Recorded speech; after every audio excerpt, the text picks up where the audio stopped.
For 2 weeks, why would the jail superintendent not get Imran Khan access to a doctor? Shame on these people. They're so shameless. First of all, that's a big allegation. You're suggesting that the government might have poisoned Imran Khan in prison. I would never put people over here under pressure and say what I just said. There are people who follow Imran Khan. His ideology, it's not a cult. He wouldn't want his sons to be upset. Yes. But this time, he spoke about his eye and he told them that, my vision in one of my eyes is not good, and he talked about it. Do you believe the army chief of staff, Asim Munir, is trying to kill Imran Khan in prison? Listen, I'm only quoting what Imran Khan said. Welcome to another Zeteo live town hall for subscribers. Appreciate you all joining us on this Thursday morning here in Washington, D.C. Although my guest is it's not morning where my guest is. She's in Islamabad, Pakistan. Alima Khan, sister of former Prime Minister, jailed former Prime Minister Imran Khan, joins us again from Pakistan live for this conversation with all of you and with me. Thank you so much for taking time out. Thank you, Mehdi, for having me on your program. So, unfortunately, you're not coming on the program with the best of news. One of the reasons we wanted to have this conversation is that there have been a lot of alarming reports recently about the state of your brother's health, specifically his vision. There are reports, and his lawyer, Salman Safdar, he visited your brother in mid-February. I think he was the first to visit for 7 weeks. What did the lawyer say about Imran Khan's eyesight specifically? Because there's been a lot of claims being thrown around, a lot of denials. What do you understand the state of his vision to be? Actually, Salman Safdar has been Imran Khan's lawyer for nearly over 3 years. So he's well acquainted with Imran Khan. So when he came and met us, we did not speak to him because he was representing the Chief Justice of the Supreme Court when he went to visit Imran Khan in jail. Wasn't Imran Khan's lawyer. So when he was going to prepare the report, we made sure we didn't speak to him about it till he presented it in the Supreme Court. But once he had presented it, we did sit with him, a few people in the Supreme Court before we went out to the media. And that was heartbreaking. What he told us was, I'm telling you, I broke down. And they kept saying, but you've got to be strong. I said, we know our brother. And the way we know what he was saying. And he said that when he asked him about his living conditions, the lawyer was tasked with checking his living conditions and what he eats, and he had to check on everything. So when the lawyer asked him about his living conditions and what sort of food he gets, he says, listen, I have no complaints. And he said, but when he was saying that to me, he was in this tiny little cell, like 8 by 10 cell. He says, you can't imagine this place. And he said, I have no complaints, and food, I get enough. What I eat is enough nourishment for me. That's about it. So he said no complaints, but he says, I can't. He put his hand on one eye and said, Salman, I can't see you. Like he couldn't see. And he says, for 2 weeks, I kept it. He says, I've had a problem for about 3 months. This is when Salman Safdar met him, it was the 10th of February. So 3 months, he said, I was having a problem, but 2 weeks I couldn't see. And for 2 weeks, while I couldn't see, I was telling the jail superintendent, I can't see. You've got to get me help. You've got to show me to a doctor. But for 2 weeks, why would the jail superintendent not get Imran Khan access to a doctor? 2 weeks, a person is not saying, I've got I've got red eye. He's saying, I can't see. You believe this was deliberate on the part of the authorities? It's criminal. Imran Khan sent a message to file a criminal negligence case against him. We said, no, it's not criminal negligence. This is criminal. It's not negligence. Because somebody's telling you, I can't see. Yes. And he's been diagnosed. He's been diagnosed with a blood clot, I believe, in his right eye, which has left him with 15% only in his right eye. Is he getting medical care now, Alima, since it's become an international story? The problem is that when Salman Safdar met him, he said it's been about a few days. He said a few days earlier to Salman Safdar's visit, he said a doctor had come with some equipment He measured my eyesight, and Imran Khan is the one who said that the doctor told him that you have about 15% after that measurement instrument, whatever measurement they gave him. He said you have about 15% eyesight and you might not get the rest of it back. And then another team goes in, because there was such an uproar in Pakistan about this, because it came through the Supreme Court. The report was released once it was handed over to the Supreme Court, that what they said is, okay, then they started, and we said we want him to be seen in a proper hospital facility where there are specialists. They have done everything not to let that happen. Now, the hospital that they're showing him in is a basic facility. There is no specialist over there for this sort of a thing. This is a very technically specialized situation. Plus, a lot of doctors who are specialists from all around the world have written to us. And Imran Khan's own doctors have been in touch with many. And they're saying that we have to investigate what is the underlying condition. Yes. There has to be some underlying condition, because he's an extremely fit person. So they can't say that he's got a heart problem, or he's got diabetes, or he's got, high blood pressure. These are some of the underlying conditions which he doesn't have. Yeah. So there has to be a reason. And one of the reasons that many have cited could be, I don't know, there's various names they've given us, but it could be poison. It could be some sort of a poison. They said there's no way. And if it is affecting one eye, it can now affect his other eye. Liking this video? Then don't just watch. Hit like, share and subscribe. And tap the bell so you never miss a video or live show. But if you want early access to exclusive content, then you have to head to zeteo.com and subscribe now. You'll be supporting fearless, independent journalism. So that's what I'm wondering. Well, first of all, that's a big allegation. You're suggesting that the government might have poisoned Imran Khan in prison to affect his eyesight. But before we get to that big allegation, have they changed their tone is my big question, Alima. Like, now it's become a story globally. Is he getting the care he needs? Are they responding to demands from the family to get him healthcare? No, not at all. They sent another team. They've been calling up, they call up the doctors, like any doctor. You know how much pressure if you send a government doctor in? They must be under a huge amount of pressure. Yes. So we wanted him to go to a hospital called Shifa International, which has a specialist over there. And we demanded that the specialist check him, but in the presence of Imran Khan's personal doctors and a family member. That's a basic requirement. It wasn't a big deal. They made such a big issue about it. They said, we will not accept the sisters.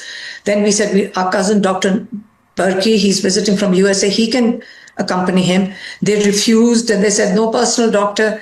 They went through this for a couple of days. We were getting a call they were talking to the minister, one of these ministers called Mohsen Naqvi was speaking to the PTI people, and one person was communicating with us. But at the end of it, you know what they did? They sent a government specialist to the jail, and then this is on a Sunday, and just so that they can completely satisfy the Supreme Court. And they had a conversation with our doctor on the phone, and the specialist who was on the phone, like our doctors had recommended, he was on the phone. He heard them on the phone, the ones who had visited. He was asking them questions. And he's written a note that I'm completely not satisfied, simply because they have not given me any details. There's so much missing. And I don't think these doctors in this government hospital are specialized enough. They are competent enough to handle something as sensitive as treating an eye. And then they again took him in the middle of the night at about 3 days ago, I think on the 23rd night, about 12:30, 1 o'clock at night. They took him there. They got him his second injection. And within half an hour, they took him back to the prison. And all the doctors have said that there needs to be a proper aftercare and follow-up. And now they've taken him back to prison. So we have no information on his eye except for what he told his wife, who's also in jail. Then she told her daughter and her sister-in-law And told us that he says, I can't see. This is last Tuesday. He said, the team that came to see me, I'm not satisfied with that. I need to see my own doctors. They need to check my blood report. Now, when he says blood report, we know our brother. We are the ones who may create a little bit of a fuss around his health. Yes. And, we'd go to jail and we'd say, oh, like one day, my sister said, I think you just coughed. And he said, no, you're fussing. And she kept insisting, and he would brush it aside.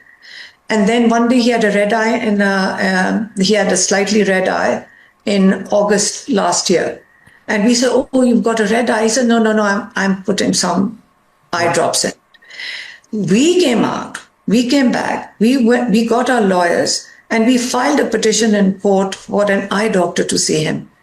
Next time we go to jail, and in a trial court hearing, and we said, how's your eye? Oh, my eye is fine. I put some eye drops in it.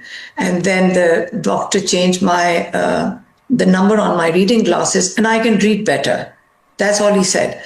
But he's not somebody who now he's concerned because he can't see.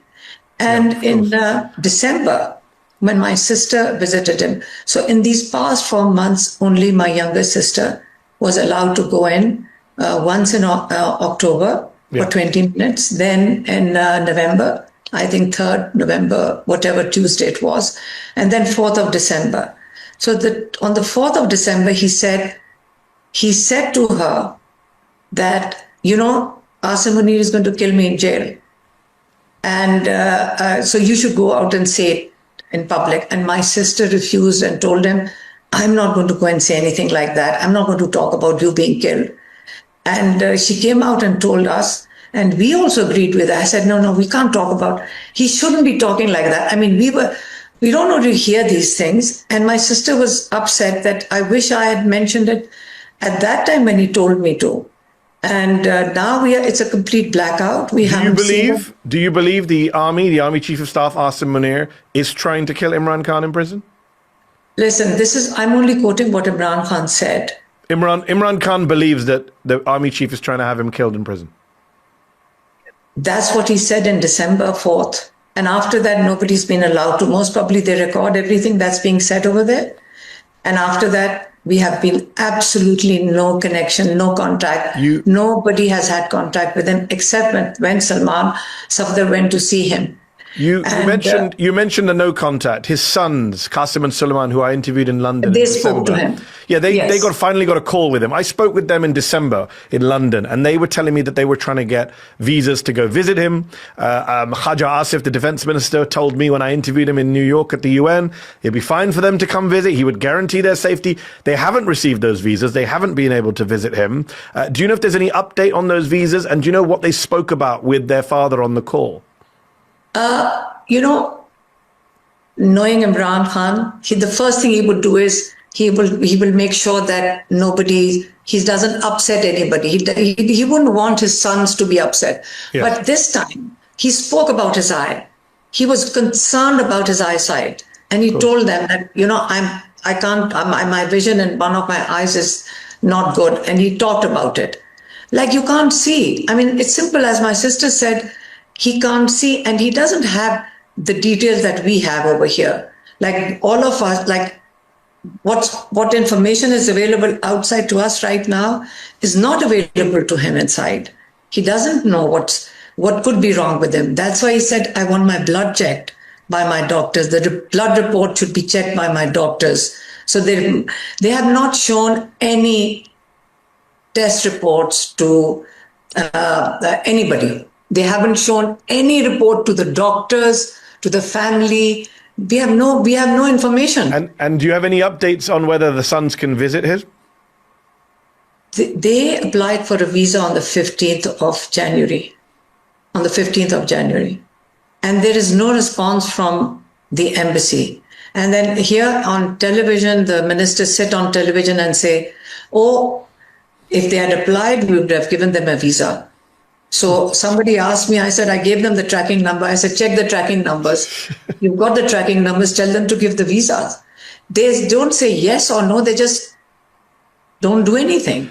So they're not giving the boys any visa. He When I does. spoke to Qasem and Suleiman in December, after I spoke to him, the Pakistani Prime Minister spokesman, Musharraf Zaidi, he made several claims in response. One of them was, he told Zateo, there is no prisoner that has been afforded the kind of space and leeway Khan has enjoyed. He spends at least 6 hours a day outside the area where he sleeps. He has a cook exclusively assigned to him, and a medical officer in the prison checks every meal he eats. What is your response to the Prime Minister's spokesman's claims? Shame on them. Shame on these people. I mean, they're so shameless. The report that Salman Safdar has given, it's a detailed report that he presented in Supreme Court. Every prisoner in Pakistan, in every prison, except for the ones who sort of are convicted murderers, they are in high security cells. Except for them, everybody, every prisoner convicted on the trial is allowed to come out of his cell from dawn to dusk. This is for all prisoners. Even when we were in prison, we were allowed to come out.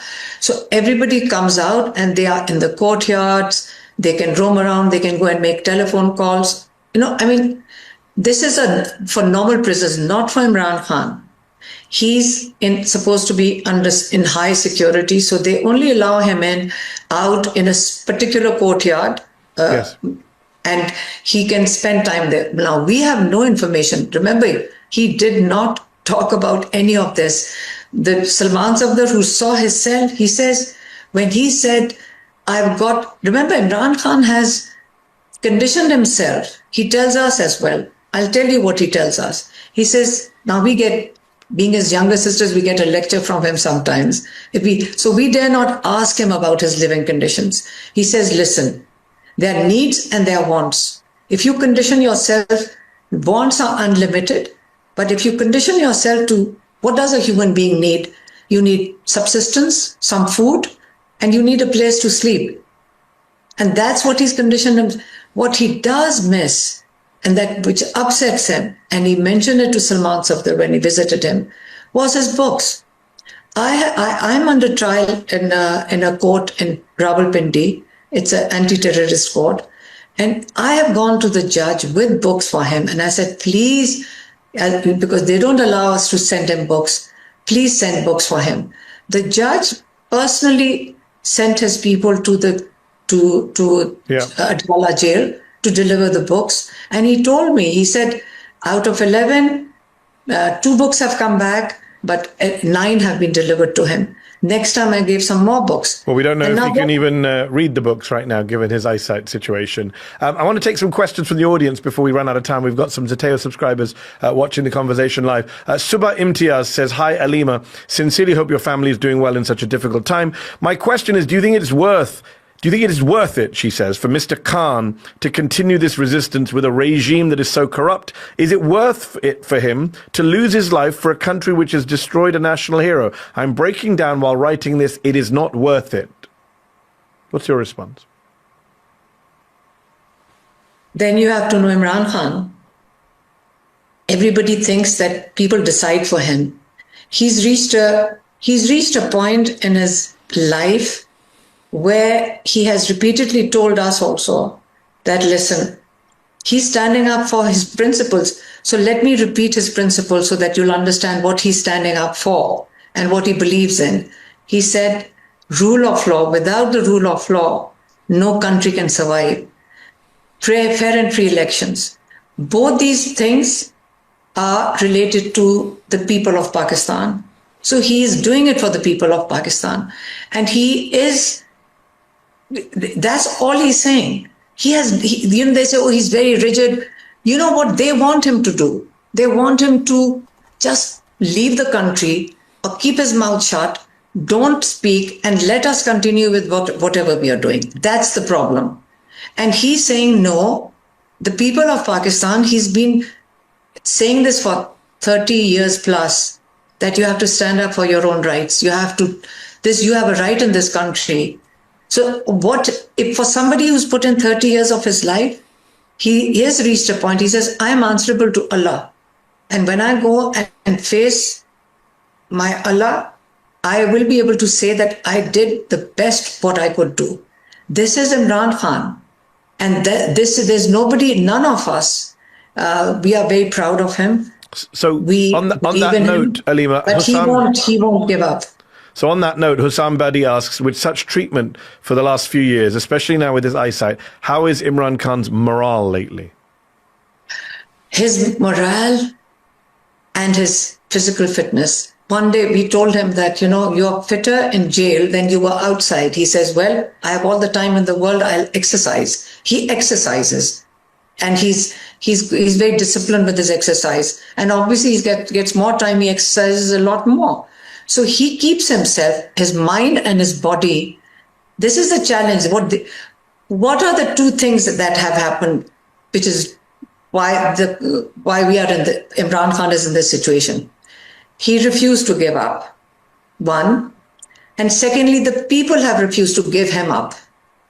They've isolated him. On that note, Raza Khan asks, why has the street movement not materialized? It is believed that 90%, that's what he says, of Pakistani supporters of PTI, people should be on the streets, led by PTI. Why not?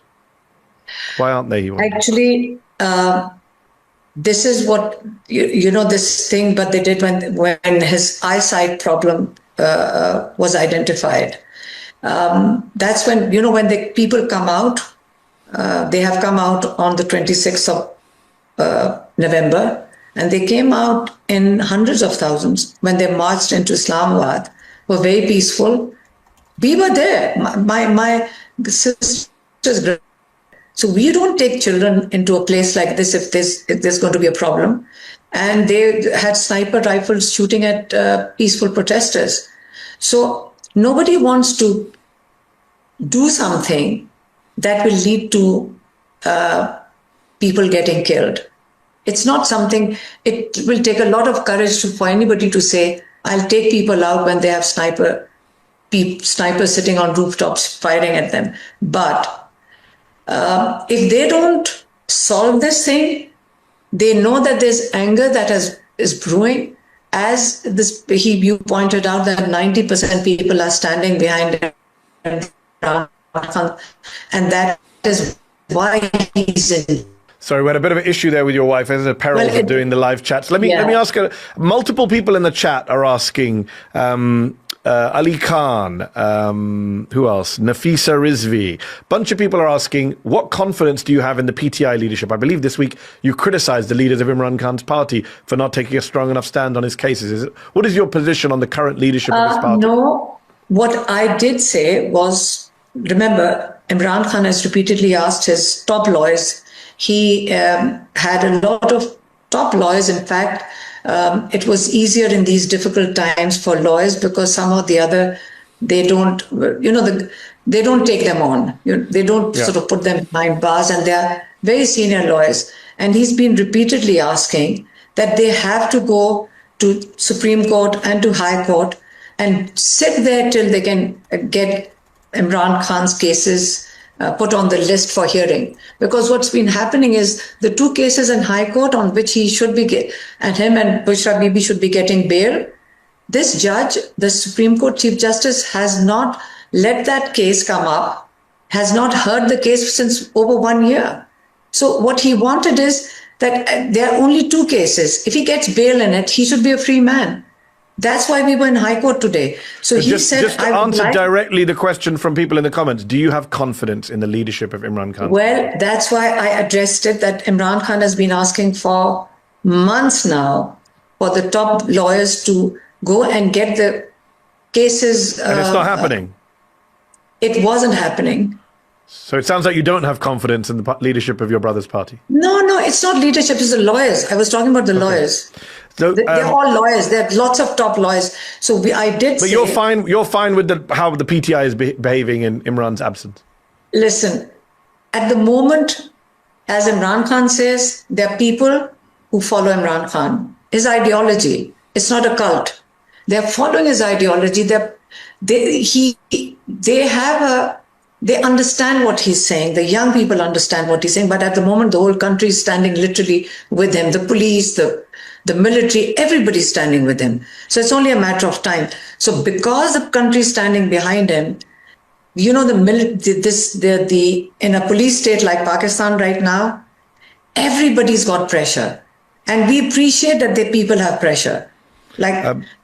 everybody, they must be after everybody. But at least we have to stand, even if they put us behind bars. So we understand people must have pressures, but they have to stand for Imran Khan.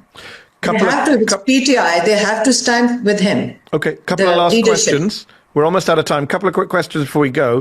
Faria Manzoor asks, what can Pakistanis living overseas do to help Imran Khan, not just to get him out of jail, but for him to be involved in free and fair elections? The overseas Pakistanis have been so supportive because they are living in freer societies.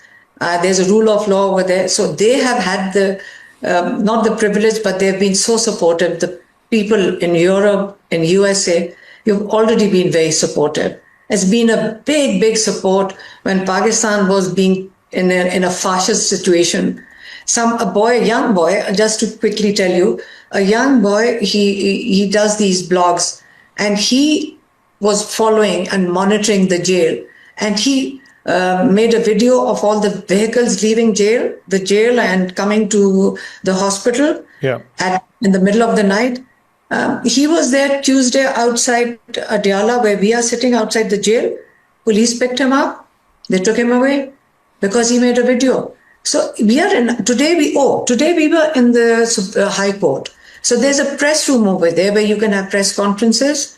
When we went to the press room, the secretary for the media, secretary of the press room for the media said, we've just received orders from the Chief Justice that no press conference will be allowed in the premises of the High Court. So they're basically, they're very scared. Okay. Understand people overseas. They're very scared, and we have got to keep the pressure up so that we can get Imran Khan to the hospital. We need him treated. That's our priority. More than release, we need him treated. So on the subject of international pressure, before we finish, obviously the US government, Donald Trump, has done nothing, and he seems to be very close with Asim Munir. A lot of overseas Pakistanis here in the US had faith that Donald Trump would get Imran Khan released in a way Joe Biden didn't or couldn't. That turned out to be false. Trump seems to be perfectly fine with Imran languishing in prison. How about the British government? When I spoke to Qasim and Suleiman, they were critical of the Labour government in the UK for not doing enough. Zach Goldsmith is a former Conservative minister now in the House of Lords. He is Qasim and Suleiman's uncle. He's the former brother-in-law of your brother. He's been speaking out. Has there been enough pressure from people in the UK? We saw them speaking in their House of Lords. They spoke over there. Several members of Parliament have spoken. They have a report in the British High Commission over here, we are told, which is a report on massive rigging during the elections.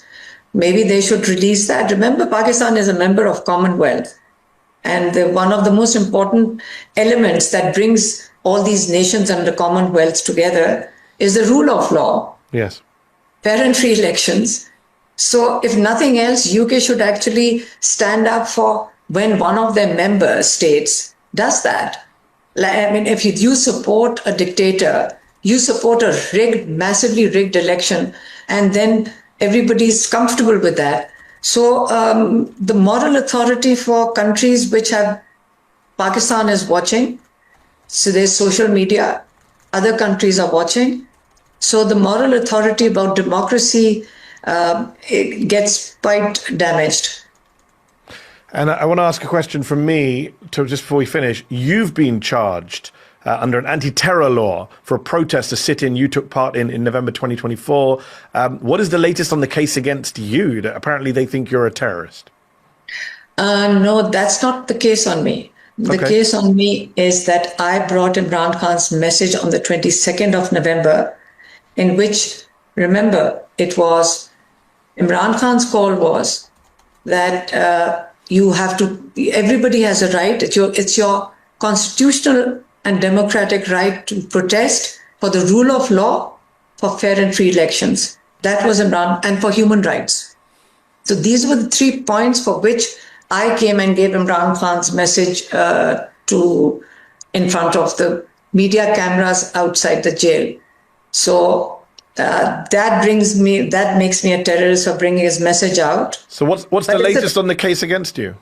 I think they're going to charge me. This is so. The sentences are read out and on television by their tout anchors, where they've already said that, oh, she's going to be charged for 5 years. The judges have absolutely, they must be under so much pressure. It's a sweet judge who sits there, but he doesn't seem to be in control. I mean, it's such a ridiculous case that he's running. I told the judge yesterday when I appeared in front of him, I said, and the prosecution, he said, the prosecutor said, we would put you behind bars today. I said, but what's your hurry? I said, remember one thing, protesting is allowed, peaceful protest is allowed to us by the Constitution. And you are challenging the Constitution. Yeah. And soon, all of you who are challenging the Constitution should be brought and, under the Constitution. And you should have charges put against anybody who frames, tries to put people in jail who are protesting for the rule of law. I told the judge, I said, we are protesting. This protest was for you people, for the judges, for the judiciary to be free. So they might, I think, wait another few weeks. Our lawyers are trying to prolong it by spending a lot of time with the witness, but most probably few weeks. Okay. We will have to see what happens. Before they put me in jail. Oh, my word. Well, we appreciate you taking time out to talk to us while this is all going on with yourself and with your brother. We appreciate you speaking to us here at Zeteo and giving us an update on Imran Khan's health and situation. Thank you all in the chat for asking your questions. Thank you to those who joined us for this live conversation. Please do encourage friends and family to become Zeteo subscribers so we can do more journalism like this and cover international stories like this one that aren't being covered by a lot of our mainstream media. Alima Khan, thank you so much for your time. Mehdi, thanks a lot. Thank you very much, because in Pakistan, we can't, I would never put people over here under pressure and say what I just said. Thank you very much for having me on. Appreciate you. Stay safe. Bye-bye. Thank you. Did you like this video? Don't forget to subscribe to this YouTube channel and turn on notifications. For exclusive content and to support our independent, unfiltered journalism, head over to zeteo.com. Your support matters.